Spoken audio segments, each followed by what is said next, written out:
ಗುರುಪ್ರಸಾದ್ ಅವರ ಎದ್ದೇಳು ಮಂಜುನಾಥ 2 ಸಿನಿಮಾ ನಾಳೆ ರಿಲೀಸ್ ಆಗಬೇಕಿತ್ತು. ಆದ್ರೆ ಅವರ ಎರಡನೇ ಪತ್ನಿ ಆ ಸಿನಿಮಾ ರಿಲೀಸ್ ಆಗೋದಕ್ಕೆ ತಡೆಯೊಡ್ಡಿ ಸ್ಟೇ ಆರ್ಡರ್ ತಂದಿದ್ದಾರೆ ಅಂತ ಹೇಳ್ಬಿಟ್ಟು ಪ್ರೊಡ್ಯೂಸರ್ಸ್ ಆಕ್ರೋಶವನ್ನು ವ್ಯಕ್ತಪಡಿಸ್ತಾ ಇದ್ದಾರೆ. ಆದ್ರೆ ಅವ್ರು ಹೇಳ್ತಾ ಇದ್ದಾರೆ, ನಾನು ಸಿನಿಮಾ ರಿಲೀಸ್ ಆಗಬಾರ್ದು ಅಂತ ಯಾವುದೇ ಸ್ಟೇ ತಂದಿಲ್ಲ ಅಂತ ಹೇಳ್ಬಿಟ್ಟು. ಪರ್ಟಿಕ್ಯುಲರ್ಲಿ ಏನ್ ಸಮಸ್ಯೆ ಆಗಿದೆ, ಏನಾಗಿದೆ ಅವ್ರನ್ನೇ ಕೇಳ್ತಾ ಹೋಗ್ತೀನಿ. ಅವರ ಪತ್ನಿ ನನ್ನ ಜೊತೆಗಿದ್ದಾರೆ, ಸುಮಿತ್ರಾ ಅವರು ಮಾತನಾಡಿಸ್ತಾ ಹೋಗ್ತೀನಿ. ಮ್ಯಾಮ್ ನಮಸ್ತೆ.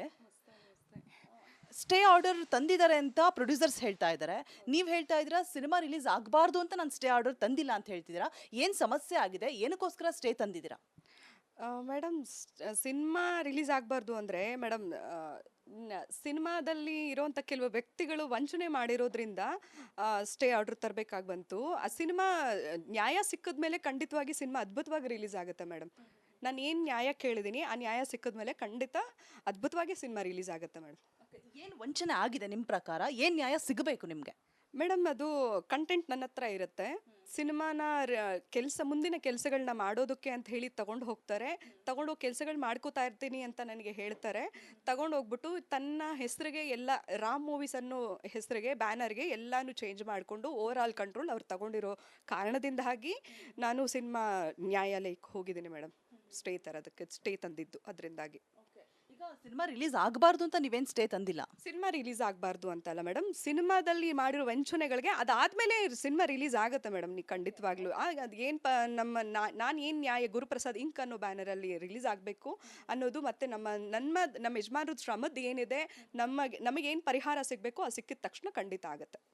ಒಂದು ಆರೋಪ ಕೇಳಿ ಬರ್ತಾ ಇದೆ, ಒಂದು ಮಾಹಿತಿ. ನೀವು ಅಂದರೆ ಬಿಫೋರ್ ಸಿನಿಮಾ ರಿಲೀಸ್ ಆದ ನಂತರ, ಅದಾದಕ್ಕಿಂತ ಮುಂಚೆನೇ ನೀವು ಹೇಳಿದ್ದೀರಾ ಅಂತೆ, ಪ್ರಾಫಿಟ್ ಬರುತ್ತಲ್ವಾ, ಲಾಭ ಹಣ, ಅದರಲ್ಲಿ ನಿಮಗೆ 51% ಕೊಡಬೇಕು ಅಂತ ಹೇಳಿಬಿಟ್ಟು ಅದಕ್ಕೆ ಪ್ರೊಡ್ಯೂಸರ್ಸ್ ಒಪ್ಕೊಂಡಿದ್ದಾರಂತೆ ಕೂಡ, ಹೌದಾ ಮ್ಯಾಮ್? ಇದು ಕೆಲಸ ಕಂಪ್ಲೀಟ್ ಮಾಡ್ತೀನಿ ಅಂತ ತಗೊಂಡು ಹೋಗಿದ್ದು, ಸಿನಿಮಾ ಲಾಭ ಮಾಡಿದ್ರೆ, ಲಾಭ ಬಂದರೆ ಇದೆಲ್ಲ ಎಷ್ಟು ಮಟ್ಟಿಗೆ ಸರಿ? ಏನಿದೆ, ಎಲ್ಲರೂ ನಮ್ಮ ನಮ್ಮ ನಮ್ಮ ಶ್ರಮದ್ದು ನಮ್ಮದು ಮೊದಲೇ ಸಿಕ್ಕಿದ್ರೆ ಪ್ರಾಫಿಟ್ ಬರುತ್ತೋ ಇದು ಬರುತ್ತೋ ಅದು ಸೆಕೆಂಡ್ರಿ.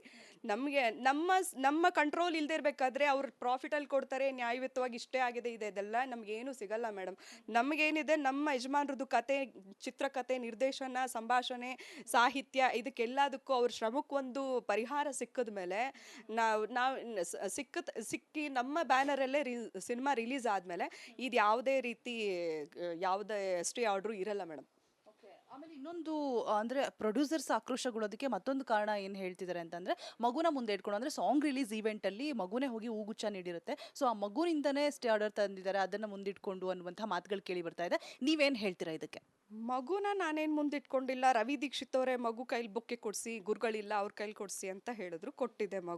ಮಗುನ ಮುಂದಿಟ್ಕೊಂಡು ಅಂದರೆ ನಾವು ನಮ್ಮ ಮಗು ಭವಿಷ್ಯ ನೋಡಲೇಬೇಕಲ್ವ ಮೇಡಮ್, ನಾವು ಜೀವಿಸ್ಬೇಕು. ಇವ್ರು ಬರೋ ಲಾಭದಲ್ಲಿ ಕೊಡ್ತೀನಿ ಈ ಥರ ಅಂತಾರೆಲ್ಲ ಮಾತಾಡೋದ್ರಿಂದ ನಮಗೇನಿದೆ, ನಮ್ಮ ಪರಿಹಾರ ಸಿಗಲಿ ಅಂತಲೇ ಹೋಗಿರೋದು. ಮಗುನ ಮುಂದಿಟ್ಕೊಂಡು, ಹೌದು, ಮಗು ಭವಿಷ್ಯಕ್ಕೆ ಮತ್ತೆ ನಮಗೆ ಯಾರು ಆಧಾರ ಇದ್ದಾರೆ ಮೇಡಮ್? ನಮ್ಮ ಸಿನಿಮಾ ಬ್ಯಾನರಲ್ಲಿ, ಗುರುಪ್ರಸಾದ್ ಇಂಕ್ ಅನ್ನೋ ಬ್ಯಾನರಲ್ಲಿ ರಿಲೀಸ್ ಆಗದೆ ಬೇರೆಯವರೆಲ್ಲ ಮೋಸದಲ್ಲಿ ಎಲ್ಲ ತನ್ನ ಹೆಸರಿಗೆ ವರ್ಗಾವಣೆ ಮಾಡಿಕೊಂಡು ಆಲ್ ಕಂಟ್ರೋಲ್ ಅವ್ರು ತಗೊಂಡಾದ್ಮೇಲೆ ನಮಗೆ ಎಲ್ಲಿ ನ್ಯಾಯ ಸಿಗುತ್ತೆ? ಸೊ ಹಾಗಾಗಿ ನ್ಯಾಯಾಲಯದ ಮೆಟ್ಲು ಏರಿದ್ದೀನಿ, ನ್ಯಾಯ ಅಲ್ಲಿ ಸಿಗುತ್ತೆ ಮೇಡಮ್, ಖಂಡಿತವಾಗ್ಲೂ ನಂಬಿದ್ದೀನಿ ನಾನು. ಸುಮಿತ್ರಾ ಅವರ ಇನ್ನೊಂದು, ಗುರುಪ್ರಸಾದ್ ಅವರು ಅಂದರೆ ಸಿನಿಮಾ ರಿಲೀಸ್ ಆಗೋಕ್ಕಿಂತ ಮುಂಚೆನೇ ಒಂದು ಹಕ್ಕುಗಳನ್ನು ಮಾರಾಟಕ್ಕೆ ಮಾರ್ಬಿಟ್ಟಿದ್ರು ಅನ್ನುವಂಥದ್ದು, ಇನ್ನೊಂದು 40 lakhs ಹಣವನ್ನು ಪಡೆದುಕೊಂಡಿದ್ರು ಅನ್ನುವಂಥ ಮಾಹಿತಿ ಕೂಡ ಇದೆ. ಆಮೇಲೆ ಒಂದಷ್ಟು ಕ್ಲಿಪ್ಸನ್ನ ಡಿಲೀಟ್ ಮಾಡಿದ್ರು, ಅದನ್ನೆಲ್ಲ ರಿಕವರ್ ಮಾಡ್ಕೊಂಡಿದ್ದೀವಿ ಅಂತ ಹೇಳ್ತಿದ್ದಾರೆ. ಹೌದಾ, ಎಷ್ಟು ನಿಜ ಇದು? ನಿಮ್ಮಿಂದನೇ ಉತ್ತರ ಸಿಗ್ಬಿಡ್ಲಿ ಮೇಡಮ್. ಅದು ಮಾರ್ಕೊಂಡಿದ್ದಾರೆ, ಅದು ಇದು ಅಂತೆಲ್ಲ ಏನಿದೆ ಸಾಕ್ಷಿಗಳನ್ನ ಕೋರ್ಟ್ ಮುಂದೆ ತರಕ್ಕೆ ಹೇಳಿ, ಮತ್ತು ಏನು ಅವರು ಡಿಲೀಟ್ ಮಾಡಿಬಿಟ್ಟಿದ್ರು ಅಂದರೆ ಎಲ್ಲ ಅವರು ಆತ್ಮ ಏನು ಬಂದು ಡಿಲೀಟ್ ಮಾಡೋಕ್ಕೆ ಸಾಧ್ಯ ಇಲ್ಲ ಮೇಡಮ್. ಯಾಕಂದರೆ ಇದೆಲ್ಲ ಡಬ್ಬಿಂಗು ಆಲ್ಮೋಸ್ಟ್ 90% ಡಬ್ಬಿಂಗ್ ಮುಗಿಸಿದ್ರು. ಡಬ್ಬಿಂಗ್ ಮುಗಿಸಿ ಮತ್ತು ಏನದು ಮುಂದಿನ ಏನು ಪೋಸ್ಟ್ ಪ್ರೊಡಕ್ಷನ್ ರಿಲೀಸಿಗೆ ಏನೇನು ವ್ಯವಸ್ಥೆಗಳು, ಡಬ್ಬಿಂಗ್ ಸಿಂಕ್ ಮಾಡಿ ಫಸ್ಟ್ ಕಾಪಿ ತೆಗೆಯೋದು, ಮ್ಯೂಸಿಕ್ಕು, ಮುಂದಿನ ಕೆಲಸಗಳು ಮಾಡೋದಿತ್ತಲ್ಲ, ಅದೆಲ್ಲ ಶೀತಲ್ ಸ್ಟುಡಿಯೋಲೋ ಇತ್ತು. ಏನು ಡಿಲೀಟ್ ಮಾಡಿದ್ರು ಕೆಲವು ಫುಟೇಜ್ಗಳನ್ನು ಅಂತ ಹೇಳ್ತಾರಲ್ಲ, ಅವರು ಹೇಗೆ ಮೇಡಮ್ ಅದು ಮತ್ತೆ ಹೇಗೆ ಸಿಕ್ಬಿಡುತ್ತೆ? ಡಿಲೀಟ್ ಮಾಡಿದ್ರು, ಬರೀ ನಾನು ಏನದು ಡಿಸ್ಕ್ಗಳು ಮಾತ್ರ ಕೊಟ್ಟಿಲ್ಲ. ನಮ್ಮ ಸಂಸ್ಥೆದೇ ಹಾಟ್ ಡಿಸ್ಕ್ ರೇಡ್ ಅಂತ ಇರುತ್ತೆ. ರೇಡಲ್ಲಿ ಏನೇ ಡಿಲೀಟ್ ಆಗಿದ್ರು ಅದರಲ್ಲೇ ಇರುತ್ತೆ, ಅದ್ರೂ ಸಮೇತ ಕೊಟ್ಟಿದ್ದೀನಿ. ಆ ರೇಡಲ್ಲಿ ಎಲ್ಲ ಕಾಪಿ ಇರುತ್ತೆ ಮೇಡಮ್. ಯಾವುದೇ ಕಾರಣಕ್ಕೂ ಅವ್ರದನ್ನ ನಾಶ ಮಾಡೋಕ್ಕೆ ಸಾಧ್ಯನೇ ಇಲ್ಲ. ನಾಶ ಮಾಡೋದು ಅಂತ ವ್ಯಕ್ತಿತ್ವನೇ ಅವ್ರದ್ರಲ್ಲಿ ಇತ್ತು ಅಂದಿದ್ರೆ ಇಡೀ ಸಿನಿಮಾಗೆ ಬೆಂಕಿ ಇಟ್ಬಿಡ್ತಿದ್ರು ಮೇಡಮ್ ಅವರು. ಇದು ಸತ್ಯ.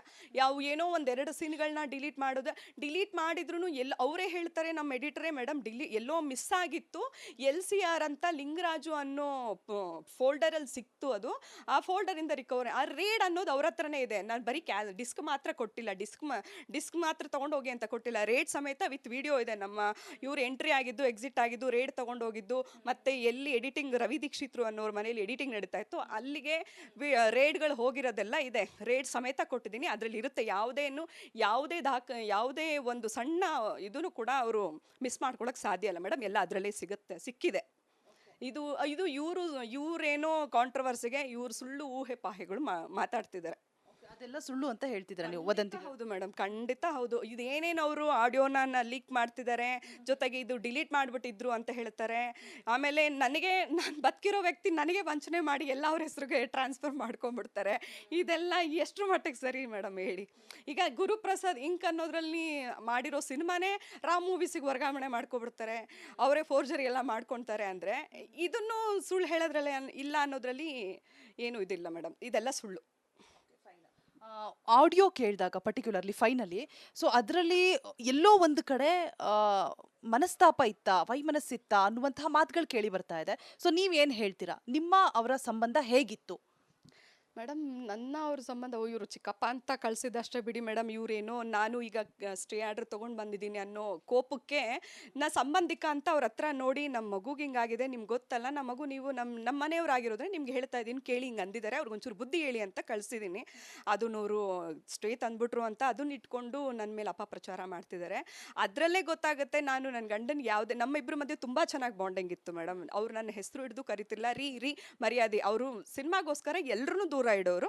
ಹಾಗೆ ನಾವು ಫ್ಯಾಮಿಲಿ ಫಸ್ಟು, ಅವ್ರಿಗೆ ಸಿನಿಮಾ, ಆಮೇಲೆ ಫ್ಯಾಮಿಲಿ, ಇಷ್ಟೇ ಮೇಡಮ್. ಇಷ್ಟು ಅವರು ಈ ಸಿನಿಮಾ ಸ್ಟೇ ತಂದೆ ಅನ್ನೋ ಈ ಕೋಪಕ್ಕೋಸ್ಕರ ಅಪಪ್ರಚಾರ ಮಾಡ್ತಿದ್ದಾರೆ. ಇವೆಲ್ಲ ಇಂಥ ಸುಳ್ಳುಗಳನ್ನೆಲ್ಲ ಹೇಳ್ಕೊಂಡು. ಕೊನೆಯದಾಗಿ ಸಾಲ ಬಾಧೆಯಿಂದ ಆತ್ಮಹತ್ಯೆಗೆ ಶರಣಾದ್ರು ಅನ್ನುವಂಥದ್ದು ಎಲ್ಲ ಕಡೆ ಹರಿದಾಡ್ತಾ ಇರುವಂತಹ ಸುದ್ದಿ. ಪತ್ನಿಯಾಗಿ ನಿಮಗೆ ಹತ್ತಿರದಿಂದ ನೋಡಿ ಗೊತ್ತಿರತ್ತೆ, ಏನು ಕಾರಣ ಇರಬಹುದು?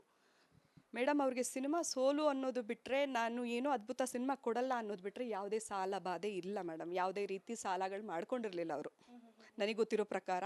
ಬೇರೆಯವ್ರು ಯಾರ್ಯಾರು 1000 ಜನ 1000 ಹೇಳ್ಕೊತಾರೆ, ಅದು ಅವ್ರಿಗೆ ಬಿಟ್ಟಿದ್ದು. ಹೆಂಡತಿಯಾಗಿ ನನಗೆ ಗೊತ್ತಿರೋ ಪ್ರಕಾರ ಅಲ್ಲಿ ಅವ್ರಿಗೆ ಏನು ಬೇಕೋ ಅದು ತಗೊಳ್ಳೋರು, ಅವ್ರು ಎಲ್ಲಿಗೆ ಬೇಕೋ ಅವ್ರು ಖರ್ಚು ಮಾಡಿ ಫ್ಯಾಮಿಲಿ ನೀಟಾಗಿಟ್ಟಿದ್ರು. ಆದರೆ ಕೆಲಸ ಅಂತ ಬಂದಾಗ ಫ್ಯಾಮಿಲಿನ ದೂರ ಇಟ್ಟೆ ಕೆಲಸ ಮಾಡ್ತಿದ್ರು. ಸಿನಿಮಾಗೆ ಅಂತ ಬದುಕಿದ್ದ ವ್ಯಕ್ತಿ, ಸಿನಿಮಾಗೋಸ್ಕರನೇ ಸತ್ತಿದ್ದ ವ್ಯಕ್ತಿ. ಕೆಲವೊಂದು ಕಡೆ ವದಂತಿಗಳು ಹರಡ್ತಾ ಇದೆ, ರಮ್ಮಿ ಆಡಿ ದುಡ್ಡು ಕಳ್ಕೊಂಡ್ರು ಅಂತ ಹೇಳ್ಬಿಟ್ಟು. ಬಿಟ್ಟಾಕಿ ಮೇಡಮ್, ಈಗ ಆಯಿತು, ಈಗ ನ್ಯಾಯ ಏನು ಬೇಕು ಅಂತ ಕೇಳಿದ್ದೀನಿ, ಆ ನ್ಯಾಯಕ್ಕೆ ಹೋರಾಡೋಣ. ಅವರು ನಮ್ಮ ಪರ್ಸ್ನಲ್ಲಿ ಗಂಡ ಹೆಂಡತಿ ಸಂಬಂಧ, ರಮ್ಮಿ ಅದು ಅವ್ರ ಪರ್ಸ್ನಲ್ ಮೇಡಮ್. ಅವರು ಹೆಂಡ್ತಿನ ದೂರ ಇಡ್ತಾರೋ, ರಮ್ಮಿ ಆಡ್ಕೋತಾರೋ, ಅದೆಲ್ಲ ಅವ್ರ ಪರ್ಸ್ನಲಿ. ಸಿನಿಮಾ ಚೆನ್ನಾಗಿ ಮಾಡಬೇಕು, ಸಿನಿಮಾ ಅದ್ಭುತವಾಗಿ ಕೊಡಬೇಕು ಅನ್ನೋದು ಮನಸ್ಸಲ್ಲಿ ಇತ್ತಲ್ವ ಮೇಡಮ್ ಅವ್ರಿಗೆ. ಆ ಸಿನಿಮಾಕ್ಕೋಸ್ಕರ ಅವ್ರು ಶ್ರಮಿಸಿದ್ರು, ದುಡಿದ್ರು, ಅದಕ್ಕೋಸ್ಕರನೇ ಪ್ರಾಣ ತ್ಯಾಗನೂ ಮಾಡಿದ್ದಾರೆ. ಸೊ ಅವ್ರು ಸಿನಿಮಾಗಾಗಿ ಅಂತಾನೆ ಹುಟ್ಟಿದ ವ್ಯಕ್ತಿ ಅಷ್ಟೇ. ಅದು ಬಿಟ್ಟರೆ ಬೇರೆ ಏನು ಹೇಳಲಾರೆ ಮೇಡಮ್. ಸಾಕಷ್ಟು ಮಾಹಿತಿ ಹಂಚ್ಕೊಂಡ್ರಿ. ಕೆಲವೊಂದು ಪ್ರಶ್ನೆಗಳಿಂದ ನೋವಾಗಿದ್ರೆ ಕ್ಷಮೆ ಇರಲಿ ಅಂತ ಹೇಳ್ತಾ, ಪ್ರೊಡ್ಯೂಸರ್ಸ್ ಆರೋಪ ಮಾಡ್ತಾ ಇದ್ದಾರೆ, ಆಕ್ರೋಶವನ್ನ ವ್ಯಕ್ತಪಡಿಸ್ತಾ ಇದ್ದಾರೆ. ರಮೇಶ್ ಹಾಗೆ ರವಿ ದೀಕ್ಷಿತ್ ಇಬ್ರಿಗೂ ಏನ್ ಹೇಳಕ್ ಇಷ್ಟಪಡ್ತೀರಾ? ಮೇಡಮ್, ಅವ್ರು ಏನೇನು ಮಾಡ್ಕೋತಾರೋ ಮಾಡ್ಕೊಳ್ಳಿ ಮೇಡಮ್. ಫೈನಲಿ ನ್ಯಾಯದೇವತೆ ನ್ಯಾಯ ಕೊಡ್ತಾಳೆ. ಕೋರ್ಟಲ್ಲಿ ನನಗೆ ನ್ಯಾಯ ಸಿಗುತ್ತೆ, ನ್ಯಾಯಕ್ಕೆ ಬೆಲೆ ಇದೆ, ಸತ್ಯಕ್ಕೆ ಯಾವತ್ತೂ ಬೆಲೆ ಸಿಗುತ್ತೆ. ಸತ್ಯಕ್ಕೋಸ್ಕರ ಕಾಯ್ತೇನೆ.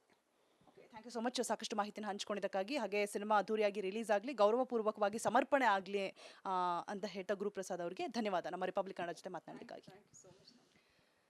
ಇದಿಷ್ಟು ಗುರುಪ್ರಸಾದ್ ಪತ್ನಿಯಾದಂತಹ ಸುಮಿತ್ರಾ ಅವರ ಮಾತಾಗಿತ್ತು ಅಂತ ಹೇಳ್ತಾ, ಕ್ಯಾಮರಾ ಪರ್ಸನ್ ಲೋಹಿತ್ ಜೊತೆ ರೋಜಾ ಮನು ಪಾಟೀಲ್, ರಿಪಬ್ಲಿಕ್ ಕನ್ನಡ, ಬೆಂಗಳೂರು.